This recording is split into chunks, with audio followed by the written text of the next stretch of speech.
sitio hay para mí. Soy hijo de Dios, sí lo soy.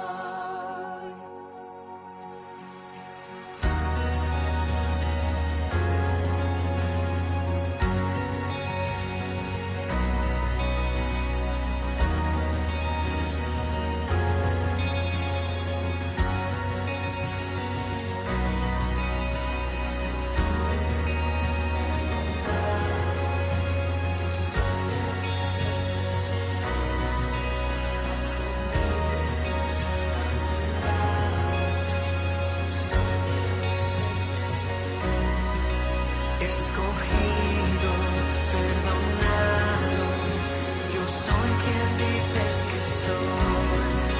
Vas conmigo a mi lado, yo soy quien dices que soy. Escogido, perdonado, yo soy quien dices que soy. Vas conmigo a mi lado, yo soy quien dice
Recibe el sonido, cielo y tierra unidos, cantan santo eres tú.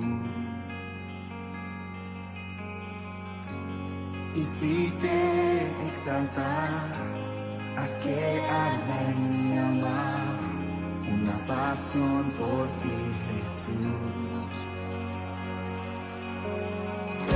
Recibe el sonido, cielo y tierra unidos, cantan santo eres tú. Y si te exalta, haz que arda en mi alma una pasión por ti, Jesús.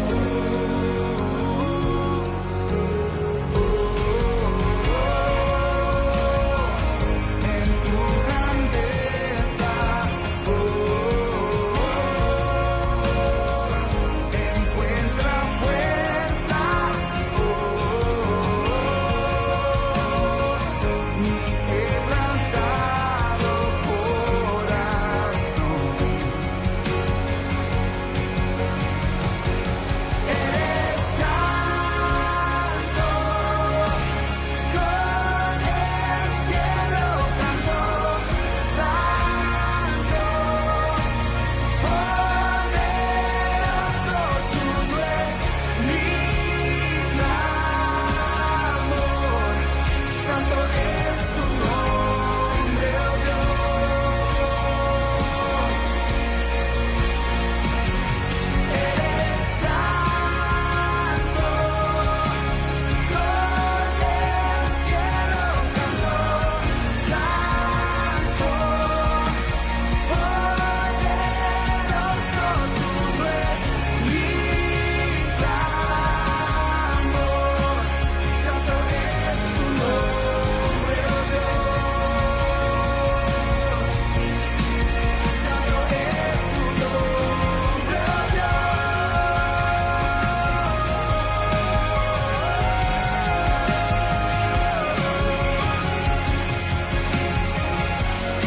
Tu nombre exaltaré, tu nombre exaltaré.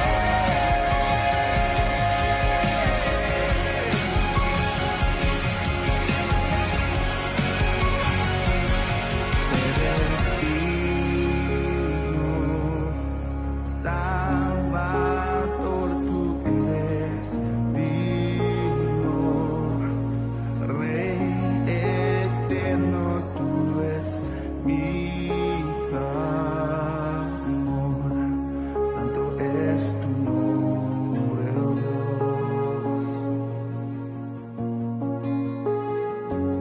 Eres santo, con el cielo canto, eres santo, con el cielo canto, santo, poderoso, tuyo es mi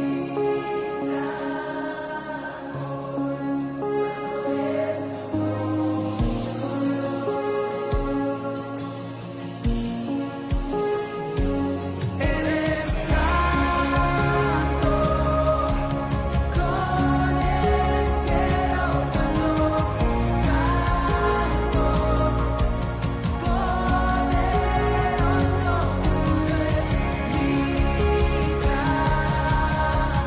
Oh, santo es tu nombre, oh Dios.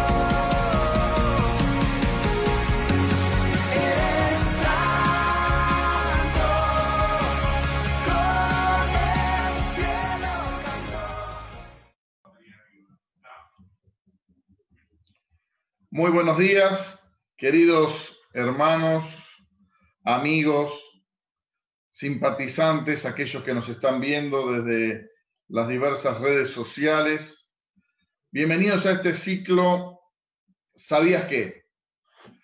Es un ciclo que tiene como objetivo poder profundizar en algunas palabras que van a ser poderosas para tu vida. Palabras con un significado tremendo.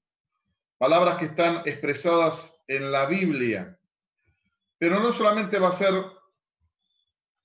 un aprendizaje de palabras poderosas, sino que también vamos a ir utilizando distintas herramientas para poder estudiar estas palabras y de esta manera tú y yo vamos a poder capacitarnos para tener nuevas técnicas de estudio, nuevas formas de acercarnos a la Biblia de una manera más completa y que va a ser de gran provecho para cada una de nuestras vidas. Así que te damos la bienvenida a este ciclo que va a estar durando unas semanas y que comenzamos con esta primera oración, con una palabra realmente poderosa y tremenda a lo largo de toda la Biblia, que es el temor de Dios. Si tú tienes a lo largo de esta charla algún tipo de pregunta, alguna duda, puedes contactarte a través de los comentarios de Facebook y en la medida de lo posible vamos a tratar de responderlas al final de esta programación o en todo caso el próximo jueves a esta misma hora. El temor de Dios. Cuando uno va a la Biblia y lee el libro de Proverbios en su capítulo 1, versículo 17, nos dice que el temor del Señor es el principio del conocimiento. Otra versión dice que el principio de la sabiduría es el temor de Jehová. Y esta frase ciertamente nos llena de inquietud y hasta de dudas. ¿Qué nos quiere decir? ¿Qué relación tiene el temor del Señor con la forma de adquirir conocimiento o sabiduría? ¿Debemos tenerle miedo a Dios, quien en otros pasajes se nos presenta como un Dios de amor, un Dios bueno, un Dios que incluso anhela adoptarnos como sus hijos? ¿Debemos temerlo? ¿Habrá alguna relación extraña, alguna transferencia psicosomática entre este temor que nos lleva a adquirir sabiduría? Bien, todo esto es lo que vamos a tratar de descubrir a lo largo de estos ciclos. En primer lugar, lo primero que sabemos es que cuando no entendemos algo, nos aconsejan ir a ver un diccionario, ¿no? Es decir, ir a un lugar donde teóricamente está el significado de las palabras que nos pueden ayudar a la comprensión de un texto. Así que nosotros vamos a ir al diccionario de la Real Academia Española, que es el más apropiado para que nosotros podamos entender el significado de esta palabra. Y ahí tenemos, ¿no?, distintos significados o acepciones, donde la primera nos dice que el temor es la pasión del ánimo que hace huir o rehusar aquello que se considera dañoso, arriesgado o peligroso. Hay una segunda acepción o significado que nos dice que el temor es una presunción o una sospecha. Hay una tercera entrada que nos dice que es un recelo de un daño futuro. Hay alguna más, pero que no es pertinente a este caso.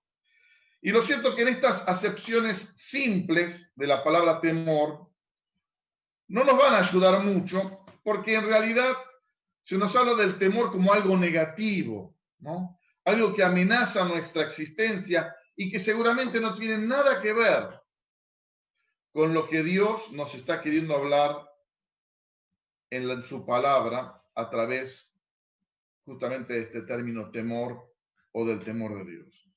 Sin embargo, en este mismo diccionario avanzamos un poco más y vemos que hay una forma compleja, es decir, hay una pequeña frase donde da el significado ya sí, no solo de temor, sino de temor de Dios. Y en este sentido nos dice que es un miedo reverencial y respetuoso que se debe tener a Dios y que es uno de los dones del Espíritu Santo. Ahora sí nos estamos encontrando con un uso más específico dentro del ámbito espiritual, religioso, y que nos dice lo que es el temor de Dios en sí. Sin embargo, nuevamente, todavía no nos dejamos de convencer de que esto sea lo que nos quiere decir temor de Dios en la Biblia. Nos deja insatisfechos, porque es una expresión que intuimos que nos dice mucho más de lo que nos dice el diccionario. Pasando a la otra placa, vamos a poder observar que tenemos que entender que las palabras tienen por lo menos dos tipos de significados. Uno son los significados que se los denomina denotativos, que hacen referencia a las distintas acepciones, entradas, significados que hay en un diccionario. Como dijimos antes, ¿no? El término temor nos hablaba de un temor al futuro, ¿no? De algo que nos inquietaba, de un miedo, una desazón de que algo malo iba a ocurrir. Cada una de estas acepciones hace referencia a significados con distintos matices, pero uno quiere preguntarse, cuando la Biblia habla de temor de Dios, ¿cuál es el significado específico? Y en este sentido, el otro tipo de significado que podemos encontrar son los significados connotativos, es decir, cómo se usa esta palabra en una conversación o en un texto. En otros términos, ¿cuál es el contexto en que se usa esta palabra para poder entenderla mucho mejor? Si avanzamos un poco más en las placas, vamos a poder ver que podemos tomar una palabra cualquiera, perro, ¿no? Miren qué lindo animalito que está ahí en la figura. Y podemos ver que en el diccionario justamente de la Real Academia, cuando hablamos de perro, sus dos primeros significados denotativos nos dicen lo siguiente.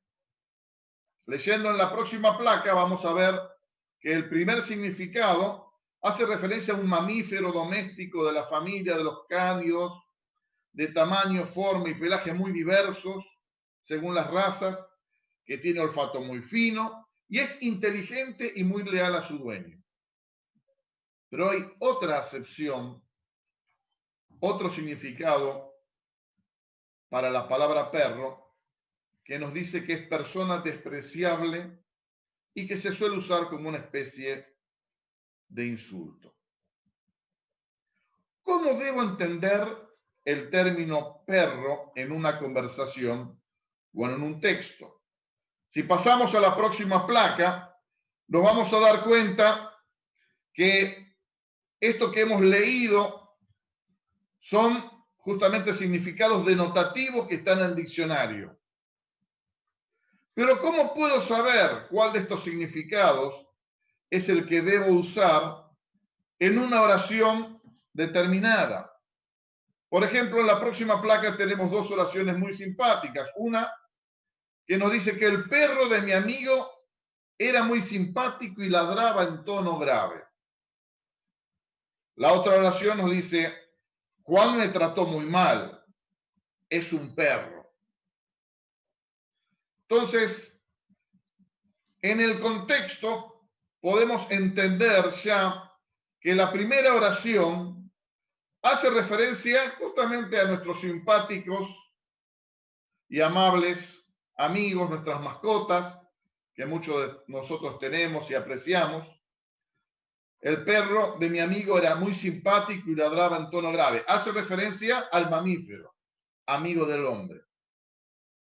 Mientras que la segunda oración, en el contexto claramente nos hace referencia a que estamos hablando de perro como un insulto hacia una persona, porque nos desagrada, porque nos trata mal, ¿no? Y en esta oración, Juan me trató muy mal, es un perro. Obviamente, en el contexto se aclara que hace referencia a esta segunda acepción. Siguiendo con las placas, nos damos cuenta que hay un concepto que desde mitad del siglo XX se viene usando con mucha fuerza, y es que las palabras se definen por su uso. Cuando yo quiero entender el significado de una palabra, tengo que estudiar. Está bien, puedo ir al diccionario, puedo ir a la etimología, es decir, cuál es el origen de esta palabra. Pero lo más importante es cómo se usa en una conversación o en un texto. Por eso nosotros vamos a querer buscar en la Biblia cómo se usa la palabra temor.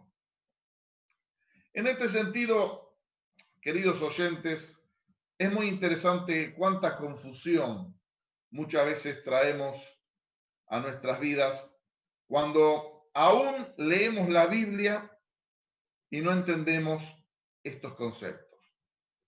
Por ejemplo, si uno hablara del término corazón y uno va al diccionario y podemos hacer el mismo trabajo que hemos hecho con la palabra temor y la palabra perro. Y vamos a encontrar, más allá de que el corazón es el órgano físico que se encarga de la distribución o el bombeo de la sangre a través del cuerpo humano o de los distintos animales, se habla de corazón como la sede de los sentimientos, o aún se habla de corazón como el deseo o las ganas que uno realiza en determinada acción. Pero cuando vamos a la Biblia nuevamente y vemos el uso de la palabra corazón, nos llama mucho la atención. Dice el libro de Deuteronomio, capítulo 6, versículo 5, amarás al Señor tu Dios con todo tu corazón, tu mente, tu alma, tus fuerzas.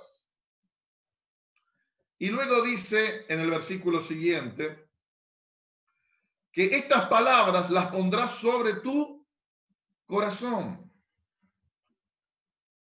¿Y a qué hace referencia acá? Obviamente no hace referencia a que uno tenga que considerar estas palabras como un sentimiento. Sabemos que los sentimientos son fluctuantes, que van, que vienen. Hay mucha inconstancia en nuestras emociones. Y estudiando la Biblia nos damos cuenta que el corazón, si bien en algunos pasajes puede hacer referencia a algún sentimiento, el corazón tiene que ver con el ser más profundo del hombre, donde están las intenciones del hombre, y el corazón es el que sabe. Es decir, que al corazón, que de acuerdo al diccionario y de acuerdo a nuestra cultura en general, se lo considera como la sede de los sentimientos, en muchísimos pasajes bíblicos el corazón es la sede del pensamiento, de la razón, del recuerdo. Por eso dice que guardarás tu corazón sobre todas las cosas. ¿Qué hay en tu corazón? ¿Qué es lo que estás pensando? ¿Qué es lo que estás almacenando?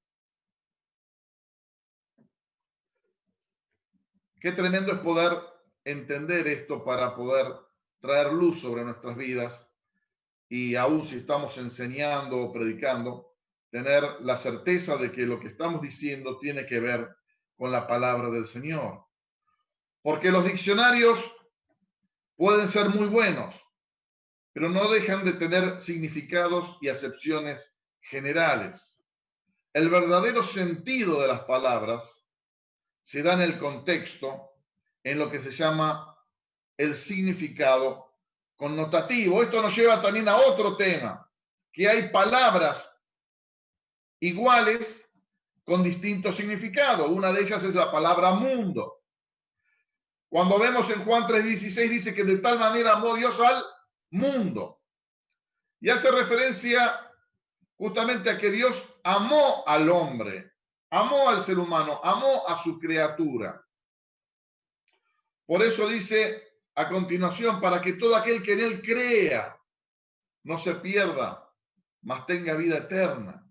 Es decir, el mundo ahí hace referencia a hombres y mujeres que tienen la capacidad de creer y decirle sí al Señor.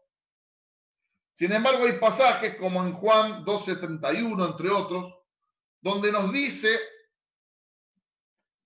que el diablo es el príncipe de este mundo. Y en este contexto usa la misma palabra, no solo en castellano, en el griego también utiliza la misma palabra, que es el término cosmos. Pero en este caso el significado connotativo es totalmente diferente al anterior y hace referencia a aquel sistema que se opone a Dios, a los designios de Dios, al reino de Dios y que está manipulado por el diablo y que ciertamente incluye a los hombres, a las criaturas, pero es más que eso. Volviendo a nuestro tema del temor, ¿cómo es que la Biblia utiliza esta palabra? Por eso vamos a pasar a la placa siguiente. Y cuando hablamos de temor, temor de Dios, temor a Dios, notamos que en la relación con lo divino, con lo sobrenatural, lo primero que nos podemos dar cuenta es que este temor sobreviene o acontece a todo aquel que tiene un encuentro con Dios o con un mensajero de Dios, llámese ángel o profeta, o con alguna manifestación divina. Muchas veces pueden ser manifestaciones que trastocan aún lo meteorológico, truenos, rayos, tormentas, relámpagos. En este sentido tenemos acá varios pasajes donde hace referencia al temor, el primero de los cuales hace mención de Dios que se aparece a Jacob en Betel, en el capítulo 28 del libro de Génesis. Jacob estaba huyendo de su hermano Esaú, termina cansado la jornada, se recuesta, tiene un sueño y dice que vio una escalera que se comunicaba o llegaba al cielo y había mensajeros ángeles en esa escalera. Y dice el pasaje del versículo 17 que con mucho temor añadió, qué asombroso es este lugar. Es nada menos que casa de Dios, es la puerta del cielo. En este caso, la manifestación de Dios a través de esta visión a Jacob lo llena de temor. El segundo pasaje que vamos a ver es el discurso de despedida del profeta Samuel en 1 Samuel capítulo 12. Luego de dar su discurso de despedida y expresar cómo él había sido leal a Dios y al pueblo, dice que Dios, respaldando la palabra de Samuel, dice que Samuel invocó al Señor y ese mismo día el Señor mandó truenos y lluvia. No eran simples fenómenos meteorológicos, sino que manifestaban el poder de Dios, la asistencia de Dios y el sí de Dios a la palabra de Samuel. Y dice que todo el pueblo sintió un gran temor ante el Señor y ante Samuel. El tercer pasaje hace referencia al mensaje profético de Ageo. Y dice que cuando el pueblo escuchó las palabras del profeta Ageo, a quien el Señor había enviado, el pueblo sintió temor en la presencia del Señor. Y por último, un pasaje del Nuevo Testamento, el sacerdote Zacarías, padre de Juan el Bautista, yendo a ministrar al santuario, al lugar santo, a quemar el incienso conforme le correspondía al orden de su clase, vio un ángel Y dice que al verlo Zacarías se asustó y el temor se apoderó de él. Qué tremendo es encontrarse con el Señor. Qué tremendo es tomar conciencia de la realidad de Dios sobre nuestras vidas.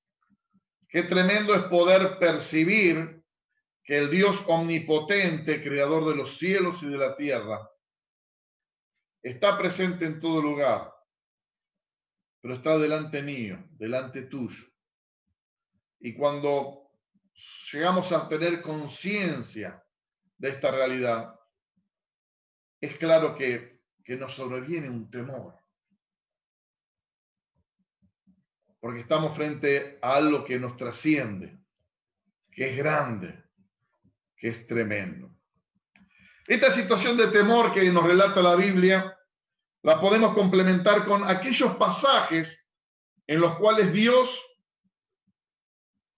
se manifiesta al hombre a través de sí mismo o a través de un mensajero, y que frente justamente al temor, el miedo, en algunos casos el pavor que ocasiona esta visitación, la primera palabra que nos da Dios o su mensajero es: no temas. En la próxima placa tenemos algunos pasajes. En el primer lugar, Dios, cuando hace el pacto con Abraham, vemos cómo luego de esa jornada, Abraham prepara el sacrificio, llega la noche,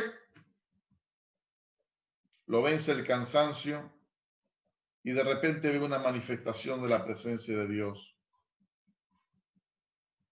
El temor llenó la vida de Abraham y dice que la palabra del Señor vino en una visión y le dijo: no temas, Abraham, yo soy tu escudo y muy grande será tu recompensa.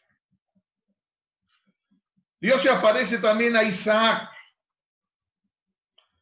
en una contienda que había tenido con alguien del lugar, con un rey, con Abimelech. Dice que esa noche se le apareció el Señor y le dijo: yo soy el Dios de tu padre Abraham, no temas, yo estoy contigo. Nuevamente, la paz que Dios trae sobre aquel a quien Él se aparece. En tercer lugar, tenemos el relato de la vocación de Gedeón, Jueces capítulo 6. En este caso, el ángel del Señor se manifiesta a Gedeón y lo primero que le dice: quédate tranquilo, no temas, no vas a morir. Ciertamente Gedeón, frente a aquella manifestación divina, debe haber temblado, se debe haber asustado y debe haber pensado que era hombre muerto. Sin embargo, el amor de Dios, la gracia del Señor, pone en palabras a través de su mensajero: no temas.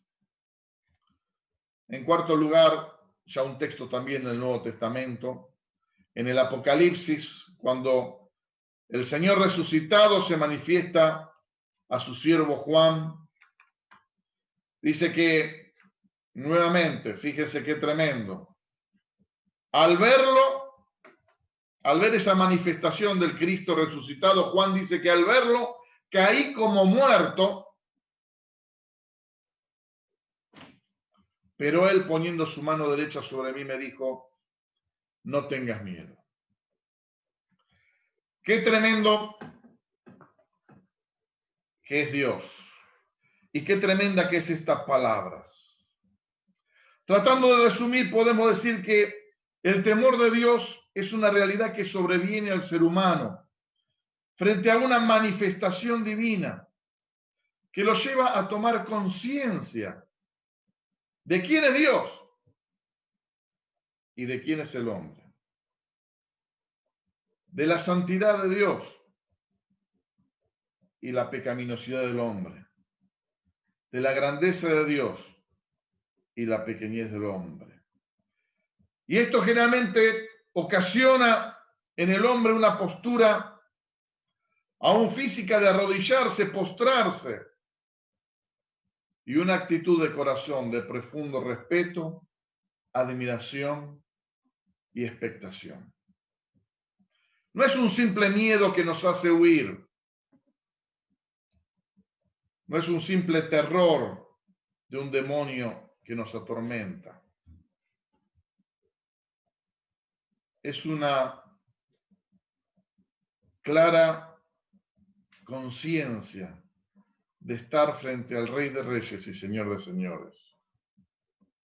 Y que esto nos lleva de admiración y respeto hacia su persona. Qué tremendos son esos momentos cuando en nuestros cultos comunitarios, en nuestro devocional personal, o aún inesperadamente en algún momento de nuestra jornada, tomamos conciencia de que Dios está presente. En un sentido, Dios es omnipresente y está en todas partes en todo momento. Él no va y viene, Él está. Pero por eso digo que a veces, si bien Dios está, pareciera que Dios se manifiesta de una manera contundente, a tal punto que nuestra conciencia no puede dejar de reconocer, más allá del saber, de reconocer que Dios está ahí. ¿Y qué nos ha pasado? Sino derramar nuestras lágrimas, sino postrarnos a sus pies, sino decirle, Señor, límpiame, decirle al Señor, transfórmame, decirle al Señor, quiero seguirte, quiero amarte, quiero bendecirte. Estos momentos que nos invade el temor frente a su majestuosidad, pero también nos despierta un anhelo de conocerle más y más, para que Él tome el control de nuestras vidas. Y esta tensión que hay entre este miedo, porque justamente Dios no es como nosotros, es Dios, y esto tenemos que entenderlo. Y más allá de la paternidad que Él quiere ejercer sobre nuestras vidas, no deja de ser el Dios creador de los cielos y la tierra. Y es por eso que esta conciencia nos despierta un temor santo de estar frente a alguien que es trascendente, que es totalmente distinto a mí. Pero por otro lado, es alguien que nos fascina, porque nos atrae con su gracia, con su amor, y que nos dice, no temas. Esta tensión entre el temor y el deseo en relación con lo divino es lo que aquel escritor y experto en religiones comparadas, Rudolf Otto, habló en su libro Lo Santo. Lo divino a veces llega a aterrarnos por lo grandioso, majestuoso y lo tremendo que es. Pero nunca deja de fascinarnos por lo hermoso y atractivo que es. Querido amigo, amiga, querido hermano, hermana, tú que nos estás escuchando en este momento, estamos hablando del temor de Dios. Dice en un momento el libro de Éxodo que el pueblo de Dios no quiso acercarse a la presencia de Dios por miedo y le dijo a Moisés, ve tú, habla tú con Dios. Y quizás vos tenés miedo de acercarte a Dios. Quizás te ves en falta, te ves con un prontuario, con un pasado que te condena, tenés la conciencia cargada y no querés venir a Dios. Preferís que otro vaya que otro aún pida por vos, que otro te ore, pero te estás perdiendo algo tremendo. Porque ese temor de Dios no es un temor destructivo, sino es un temor transformador. Dice que cuando Moisés, que sí se animó a subir al monte para estar en la presencia de Dios, volvió a descender, dice que su rostro resplandecía como el sol. Ciertamente, acercarnos a Dios, ponernos delante de Dios, decirle al Señor, ven a mi vida, manifiéstate. No es algo fácil, porque Él viene por todo, porque Él es Dios. Si esto te genera temor, quiero animarte a que este temor te dé la fuerza para entender que es un temor transformador. Porque cuando Él se manifieste a tu vida, Él podrá ir a lo más profundo de tu ser. Y si tú le permites, va a poder limpiar tu corazón, limpiar tu conciencia, cambiar tu vida, transformarte. Y ese temor de Dios va a estar también sumado a que te vas a fascinar por estar en su presencia. Como dice el apóstol Pablo en 2 Corintios capítulo 3, versículo 18, que mirando al Señor a cara descubierta, ¿quién puede mirar al sol sin enceguecerse? Pero el Señor te dice, no tengas miedo, acércate a mí, abre tus ojos, porque con mi luz voy a iluminar tu vida, voy a limpiarla y voy a transformarla. Pero nos queda todavía mucho más. Una pequeña oración pidiéndole al Señor que en esta hora, esta palabra pueda traer luz sobre tu vida y que pueda el Señor darte la gracia de que tomes conciencia de su presencia y que te dé la fuerza para que ese temor de Dios que venga sobre tu vida te lleve a permitir que Él transforme tu existencia. Nos queda mucho más para hablar del temor de Dios. Nos falta avanzar en lo que implica el temor de Dios y cuál es su relación todavía con la obediencia. Pero damos gracias a aquellos que nos han seguido y que ya se han contactado. Y les animamos que para la próxima sesión, el próximo jueves a las 18 horas, puedas estar aquí conmigo y durante la semana, por medio de esta página de Facebook, puedas presentar tus preguntas. Que Dios te bendiga, que tengas una hermosa noche.